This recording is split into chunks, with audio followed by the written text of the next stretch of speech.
اعوذ باللہ من الشیطان الرجیم، بسم اللہ الرحمن الرحیم۔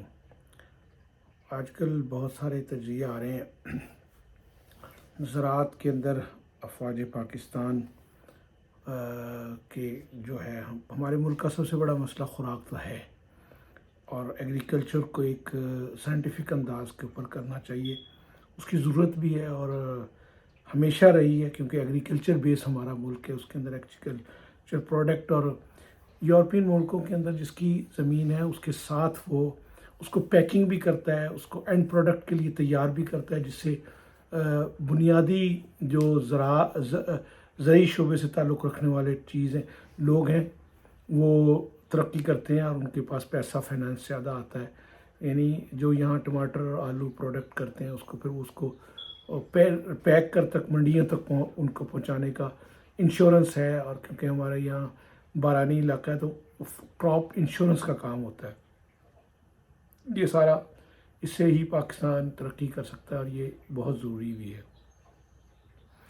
لیکن بات کرنے کی یہ ہے کہ اس کے اندر ایک جو ہے بہت اچھا ویژن ہوگا صاحب مقتدر اداروں کا، لیکن میں اس ایک نئے پہلو کی طرف دیکھتا ہوں کہ گورنمنٹ ایڈمنسٹریٹ کرتی ہے، اس کو لیگل اس کا سٹرکچر بناتی ہے۔ ہمیں جو ہمارے ادارے ہیں اسٹیبلشمنٹ اور دوسرے ادارے، ان کو ملک سے کرپشن نکالنی، ہمارا سب سے بڑا مسئلہ کرپشن ہے۔ زراعت کا صوبہ ہو، بیج تقسیم کرنے کا ہو، اس کے اندر بوریاں خالی، یہ گندم کھا جانا، گندم کو سٹور کرنا، یہ کرپشن ہے۔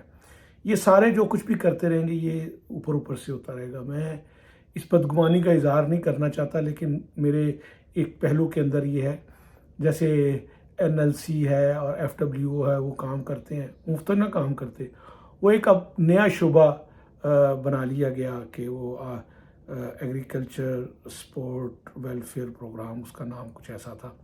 آج ٹی وی ٹاکس کے اوپر چھوٹے چھوٹے جو چینل ہیں ان کے اوپر سارے وہ جو افواج پاکستان کی کہ جی وہ یہ ایگریکلچر، ان کے پاس FWO میں کام کرنے کا تجربہ ہے۔ ہمارے پاس اس دیانت داری کے اوپر سسٹم نہیں بنایا گیا کہ جس کے اندر پرائیویٹ سیکٹر انویسٹمنٹ کرے اور اس سے پورا ملک ترقی کرے، جس سے ٹیکس جنریٹ ہوتا ہو اور سارا کچھ اس سے ترقی کرتا۔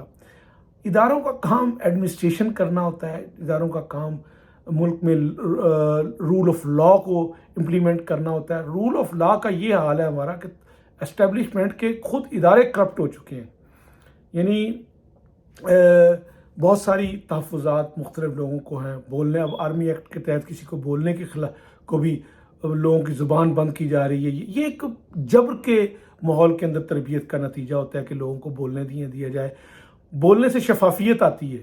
لوگ اب آپ نے پرائیویٹ اداروں کو تو مضبوط ہونے نہیں دیا، نہ محکموں کو، نہ اسٹیبلشمنٹ کو، نہ وزارتوں کو، جہاں بھی یہ ہر چیز پہ اپنا مطلب ابھی کل بل پاس ہوا ہے، اس کے اندر ساروں نے ایک لائن میں کھڑے ہو کے، کیونکہ ان کے پاس ان کے تمام راز ہیں، سارا کچھ ہے۔ میں نہیں سمجھتا کہ زراعت کے شعبے کے اندر ہمیں چلو ٹھیک ہے انقلابی طور پہ، لیکن کہ پرائیویٹ سیکٹر میں یہ چلنا چاہیے۔ ہمارے پاس پل بنانے کی بڑی بڑی کمپنیاں نہیں ہیں یہاں، جب دیکھیں وہ جو ہے نا وہ، اور یہ ایک جو ہے نا بینیفیشری ادارہ بن گیا جس سے پیسے جنریٹ کیے جائیں۔ بڑا شعبہ ہے زراعت، اب بہت بڑا شعبہ ہے، اس کے اندر ایک بہت بڑی انویسٹمنٹ ہو سکتی ہے، اس میں سے پروفٹ کمایا جا سکتا ہے۔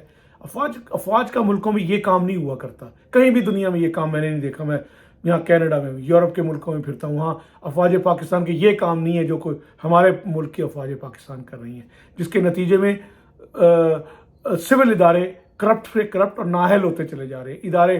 یہ تو صوبائی ایشو ہے، جب آپ محکمہ زراعت پنجاب کے تحت ہے، ایجوکیشن پنجاب کے تحت ہے، کل کو جی ہم ایجوکیشن کے اندر بھی اپنے بندے انڈکٹ کرتے ہیں اور وہ پڑھائیں گے جو کچھ ہوا ہے، اور آپ کی یونیورسٹیوں میں آپ کی گرفت نہیں ہے۔ بد اخلاقی کے ایک طوفان جو آ چکا ہے، میں تو مطلب سارے اداروں کے اندر بھی ہے کہ جناب مطلب کس طرح بد اخلاقیات کا بیڑا غرق ہو چاہے۔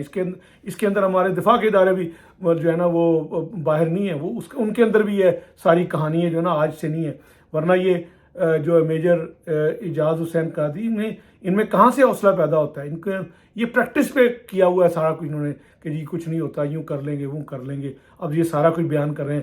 وہ ڈاکٹر عطر شامل ہے، ابو بکر شامل ہے، فلانا شامل ہے، فلانا. میرا مجھے کسی کے تنقید کرنے کی کیا ضرورت ہے؟ اداروں اور ملکوں کی اسٹیبلش کا کام دیانت داری سے، رول آف لا ہوتا ہے، اور لوگوں کو پرائیویٹ سیکٹر کو بلانا ہوتا ہے. انویسٹمنٹ اس سے آئے گی. جو لوگ باہر گئے ہیں ان کے پاس اربوں روپیہ ہے لیکن ملک میں تحفظ نہیں ہے. اگر کوئی امیر آ جاتا ہے اس کو غنڈہ بدماش بھتہ لینا شروع کرتے ہیں. غریب آدمی ہے، اس کی عزت اس کے اوپر قانون اس میں اس کو جو ہے نا وہ نہیں ملتا. تو ان چیزوں سے آپ جہاں کب تک سپورٹ کرتے رہیں؟ یہ 70-75 سال سے آپ یہ کرتے ہیں، چلو ہم یہ بھی کر دیتے ہیں، یہ بھی کر کے دکھا. بھائی آپ کا کام دفاع کو مضبوط کرنا. آپ ہمیں کہتے تھے جہاز بنیں گے، ٹینک بنیں گے، وہ بکیں گے، ہماری 100 ارب ہو جائے گی، ہم نے ایگزیبیشن فلانی لگا دی، یہ لگا دی. آپ اس کے رزلٹ تو ہمیں دکھائیں نا کہ جی ہمیں برنائی کو بھی یہ بیچ دیں گے، ہم الجزائر کو یہ فلانا یہ چیزیں بیچیں گے، ہم افریقی کنٹری کو بیچ دیں گے. یہ اس کا کوئی رزلٹ نہیں، بلکہ آج آ کے پھر آپ پاکستان کے ایک سیکٹر کے اوپر آ گئے. میں ذاتی طور پہ یہ سمجھتا ہوں کہ آپ پرائیویٹ سیکٹر کو مضبوط کریں. پرائیویٹ سیکٹر میں دیکھیں سیالکوٹ سب سے بڑی مثال ہے. اس نے اپنا ایئرپورٹ سارا کچھ بنا کے ایئر لائن تک بنا دی. وہ ان کے اندر ایک حوصلہ ہے، کام کرنے کا تجربہ ہے.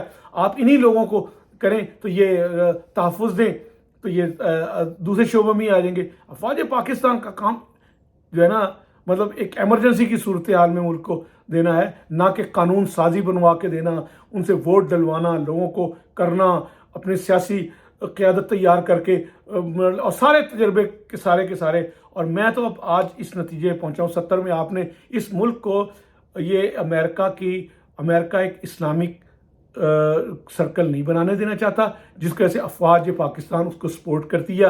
یا سیکولرزم قائم کرنے کے لیے ایک انداز طارق اسماعیل ساگر اور دوسرے جو لوگ تھے وہ کہتے ہیں کہ آپ نے 70 کے الیکشن کے اندر کیا اور ابھی آپ یہ کرنا چاہتے ہیں کہ دوبارہ یہ ایک ہمارا تابعدار آدمی ہے. آرمی چیف ایک آئینی ذمہ داری ہے، وہ آئین کے تحت چلنا چاہیے. وہ وزیر اعظم اور پارلیمنٹ کے نیچے ہے، نہ کہ آپ کے پاس اگر گن کا اختیار ہے تو آپ جو اٹھا لیں اور یہ ساری انٹیلیجنس ایجنسی ہیں اور یہ اسی کام پہ لگے ہیں. اس طرح یہ ملک نہیں چلے گا. آپ ایک اور تجربہ کر لیں، یہ ویڈیو اسی جگہ رہے گی، آپ کا یہ تجربہ ناکام ہوگا. اگر جب تک آپ عوام کے ووٹوں سے عوام فیئر اینڈ فری الیکشن نہیں کروا کے اصل نمائندہ نہیں لائیں گے، آپ اس کو تھریٹ نہیں کریں گے، آپ اس کو ڈکٹیٹ نہیں کریں گے. باجوہ صاحب نے کیا مجھے بعض اوقات میں جو ڈائیلاگ سنتا ہوں باجوہ صاحب کے اس کے کہ جی آپ ایک پلے بوائے تھے. یہ تو 10ویں 9ویں 8ویں کلاس کے لوگ ایسی باتیں کیا کرتے ہیں. یہ کوئی میچور لوگ نہیں کیا کرتے. اس سے اندازہ ہوتا ہے کہ آپ کس انداز کی ٹریننگ ہوتی ہے. ہمیں یہ سارا کچھ نظر آتا ہے کہ کیا ہو رہا ہے. اب کس دنیا میں ہوتا ہے کہ آرمی چیف وزیر اعظم سے آگے جا کے بادشاہوں سے اور حکمرانوں سے ڈیل کرتا پھرے؟ یہ کہاں ہوتا ہے کہ جناب آپ جا کے ایک آرمی چیف اور ISI کا انچارج جا کے اسٹریٹجک بنیادوں کے اوپر آپ پارلیمنٹ اور عوام کی نمائندوں بھی سے بھی آگے جا کے بات کریں؟ اس طرح نہیں ہوتا. یہ ملک نہیں، یہ وہ کنٹینیوٹی ہے، اسی سوچ کی کنٹینیوٹی ہے اور چل رہی ہے، اور اس سے کچھ نہیں ہونے والا. ہاں آپ کے طاقت میں ہیں، آپ لوگوں کو مار دیں گے، اٹھا لیں گے، قتل کر دیں گے، کیس بنوا لیں گے، 200 کیس بنوا دیں گے، بار بار گرفتار کریں گے، عدالت کی کوئی نہیں مانیں گے، ان کو تذلیل کریں گے، ان کی بیٹیوں کو کریں گے. یہ اس طرح یہ نہیں ہونے والا. اور مجھے تو ڈر لگ رہا ہے اگر آپ نے اس کو ختم کیا، اس الیکشن کے اندر کچھ آپ نے گڑبڑ کرنے کی کوشش کی یا کریں گے، میں آپ کو بتاتا ہوں آپ کی مستقل نفرت تو پیدا ہو چکی ہے. اس کو آپ جو ہے نا وہ ختم نہیں کر سکتے جب تک آپ اپنا رزلٹ نہیں دکھائیں گے کہ ہم نے فری اینڈ فیئر الیکشن کروا کے لے آئے. زراعت کے شعبے میں آپ پرائیویٹ سیکٹر کو کیوں نہیں انوالو کرتے؟ ان کو تحفظ دے کے تمہاری انویسٹمنٹ بھی قائم رہے گی، آپ کے ڈالر اکاؤنٹ نہیں بند ہوں گے. وہ تحفظ دینے کے لیے فوج کا کام پبلک کی الیکٹڈ حکومت کو سپورٹ کرنا ہے، نہ کہ اس کو جو ہے نا وہ اس کو ارینج کرنا ہے. اس طرح نہیں. یہ اس طریقے کار سے مجھے نہیں کوئی امید لگ رہی ہے. لیکن بہرحال ٹھیک ہے، ایک آئیڈیا ہوتے ہیں کیونکہ پڑھے لکھے لوگ ہیں، ان کو آئیڈیا کرنے کا. بزنس مین آدمی اپنی دکان کا بورڈ نہیں بدلتا ہے کہ